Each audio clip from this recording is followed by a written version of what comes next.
കമനീയമായ കെട്ടുകാഴ്ചകൾ ചെട്ടികുളങ്ങര കുംഭഭരണിയുടെ മനോഹര കാഴ്ചയാണ്. ഭരണി ദിവസം വൈകുന്നേരം കാഴ്ച കണ്ടതിൽ നിരക്കുന്ന 13 കരങ്ങളിൽ നിന്നുള്ള സമർപ്പണം കാണാൻ നാനാദിക്കിൽ നിന്നും ഭക്തജന പ്രവാഹമാണ്. അമ്പരചുംബികളായ കെട്ടുകാഴ്ചകൾ, അതാണ് ഈ ചെട്ടികുളങ്ങര കുംഭഭരണിയുടെ 13 കരകളാണ്. ഈ 13 കരകളുടെ ദേവിക്ക് സമർപ്പിക്കുന്ന വഴിപാടിന്റെ പ്രത്യേകത. ഞാൻ ഈ ദൃശ്യങ്ങളിൽ കാണുന്നത് ഈ ടവർ, അത് ആ പൊക്കം, അതിന് മുകളിലുള്ള പൊക്കം കാണും ഈ കെട്ടുകാഴ്ച നിർമ്മാണം പൂർത്തിയായി കഴിയുമ്പോൾ. ഞാനുള്ളത് ഈരേഴുവട കരയിലാണ്. അവരുടെ കെട്ടുകാഴ്ചയുടെ നിർമ്മാണം ഇപ്പോൾ പുരോഗമിച്ചുകൊണ്ടിരിക്കുന്ന ദൃശ്യങ്ങളാണ് കാണുന്നത്.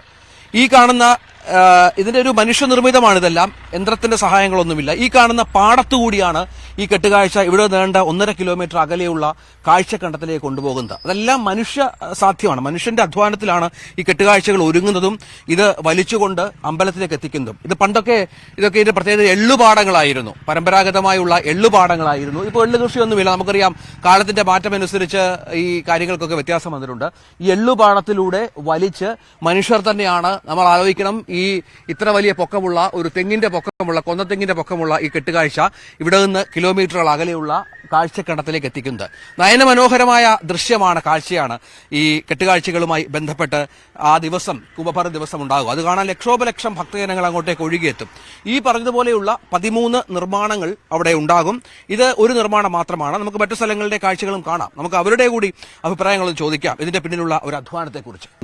ഇതിന് തുടക്കമായിട്ടേ ഉള്ളൂ നിർമ്മാണത്തിന്? അതെ, തുടക്കം ആയി, കുറച്ച് ദിവസമായി, 2 ദിവസമായി തുടക്കങ്ങളായിട്ട്. ഒരു എന്നാലും പണി പൂർത്തിയായിക്കൊണ്ടിരിക്കുന്നേ ഉള്ളൂ.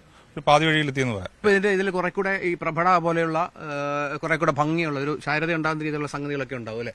അതെ, കൊത്തുപണികൾക്കും അതുപോലെ തന്നെ കെട്ടും ഒക്കെ ചേർന്നിട്ടുള്ള വരുന്നതേ ഉള്ളൂ. കുറച്ച് ദിവസം കൂടെ കഴിഞ്ഞാൽ ഇതിന്റെ ഒരു പൂർണ്ണ രൂപം എത്തുള്ളൂ. അപ്പോഴേ നമുക്ക് ഇതിന്റെ ഒരു പൂർണ്ണമായ ഒരു മനസ്സിലാകുകയുള്ളൂ എന്താണെന്നുള്ളത്. ഇപ്പം നമ്മളിത് കാണുമ്പോൾ ഉള്ള രീതിയിലേ അല്ല ഇത് വരുന്നത്. പൂർത്തിയായിട്ട് വരുമ്പോൾ ഇത് ഈ രീതിയിലല്ല ഉള്ളത്. ഞാൻ പറയുകയായിരുന്നു, ഈ മനുഷ്യൻ തന്നെ നിർമ്മിച്ച്, മനുഷ്യൻ തന്നെ അധ്വാനം കൊണ്ട് ഇതിനെ കുറെ ദൂരമുള്ള കണ്ടത്തിൽ കൂടെ വലിച്ച് ക്ഷേത്രത്തിൽ എത്തിക്കുന്ന ഒരു രീതി ഒരു പക്ഷേ നമ്മുടെ ഇവിടുത്തെ ഒരു പ്രത്യേകതയാണ്. അതെ, ഇവിടുത്തെ ചെട്ടികുളങ്ങരക്കാരുടെ ഒരു പ്രത്യേകതയാണ്. ഈ നമ്മുടെ വയലുകളിലൂടെ കുതിരയെ വലിച്ച് ദേവിയുടെ സന്നിധിയിൽ എത്തിക്കുന്ന ഒരു സമ്പ്രദായം ഇവിടുത്തെ മാത്രം ഒരു പ്രത്യേകതയാണ്.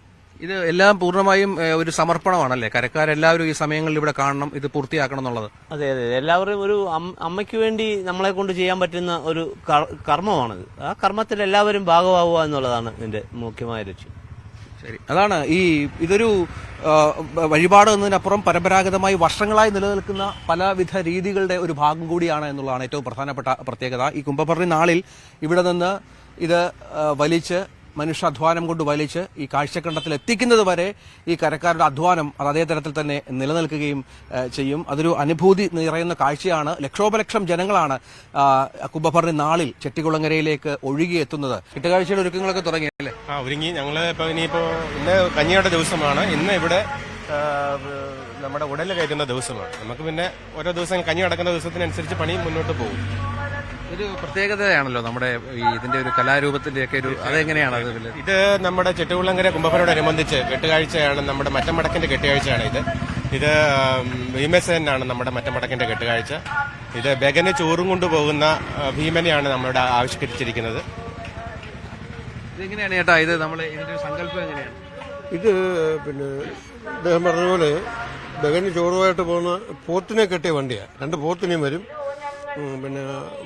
പോത്തിനെ കെട്ടിയ വണ്ടിയായിട്ട് ഇങ്ങനെ പോകുന്നതായിട്ടാണ് സങ്കല്പം. പ്രശാന്ത് മംഗലശ്ശേരിക്കൊപ്പം രഞ്ജിത്ത് രാമേന്ദ്രൻ, ചെട്ടികുളങ്ങര.